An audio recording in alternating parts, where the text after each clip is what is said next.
Assalamualaikum warahmatullahi wabarakatuh. Salam sejahtera untuk kawan-kawan semuanya di channel YouTube saya khususnya dan umumnya yang melihat postingan kali ini.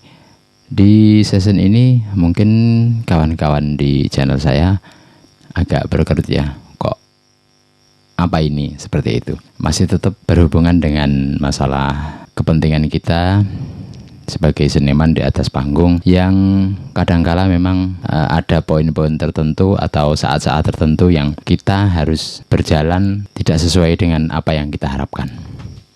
Dan dari perjalanan-perjalanan itu akan muncul inovasi-inovasi baru jika kita mau belajar dari hal tersebut.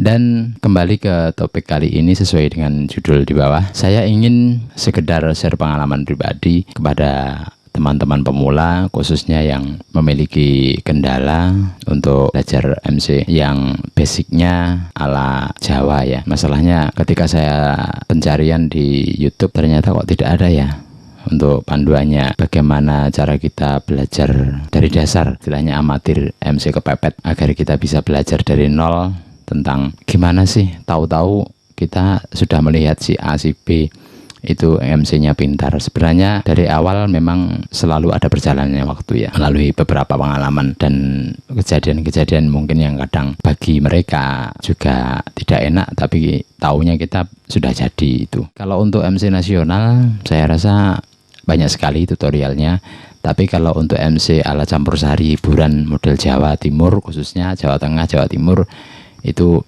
yang banyak menggunakan bahasa Jawa dan campuran, saya rasa tutorialnya juga agak bingung kalau untuk orang-orang awam belajar hal ini ya. Oke, sekilas tentang pengalaman pribadi dan apa yang mungkin bisa saya sampaikan untuk pengenalan dasar tentang bagaimana cara kita MC kepepet gitu aja.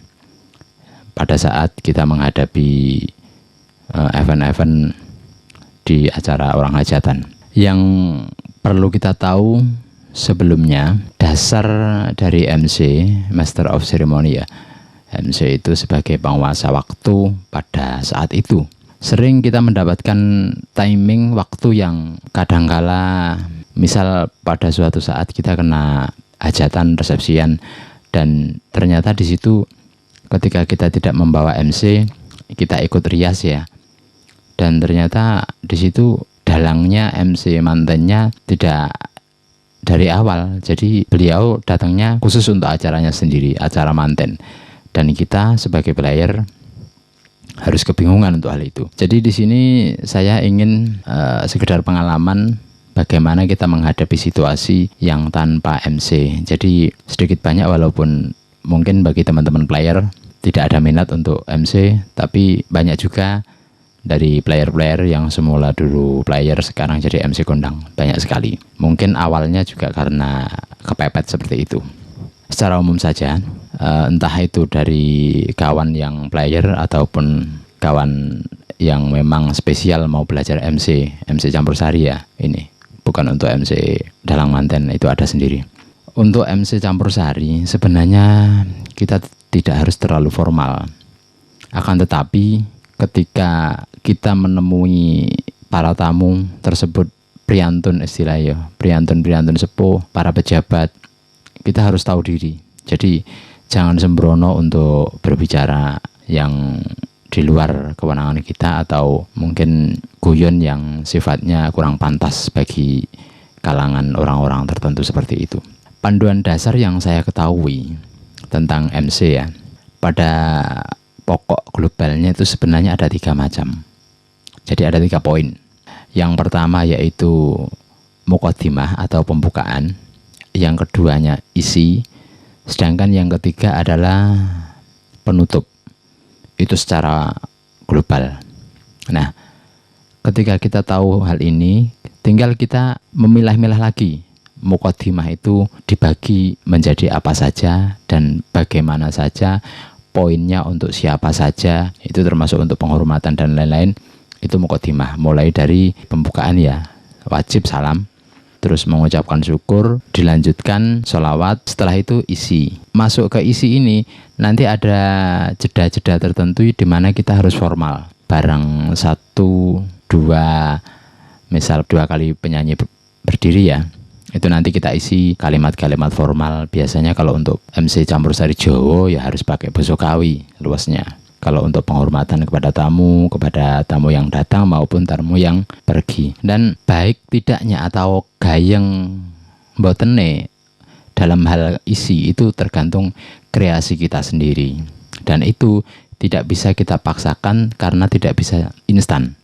Jadi harus melalui jam terbang yang lama sambil terus belajar, nanti kita akan dapat mengisi, membuat ramainya suasana atau gayenge pahargyan. Setelah selesai isi, maka di situ ada unsur lagi penutup. Jadi pada dasarnya kalau untuk MC hiburan itu yang paling banyak itu diisinya. Akan tetapi walaupun toh muqaddimah itu cuma sedikit ya, kita harus matang betul, jangan sembrono. Itu secara spesifik awal. Sebelum kita belajar MC, alangkah baiknya kita menyiapkan mental dulu. Dan kita harus tahu ya, kalau memang khusus belajar MC, kita harus tahu kapan kita mulai berbicara, bagaimana gerak kita, bagaimana ekspresi kita, bagaimana kalimat yang akan kita ucapkan, artikulasinya, jeda, penekanannya, kalimat yang kita ucapkan. Itu harus kita pelajari betul. Dan itu masih sifatnya teori juga, teori sama praktek.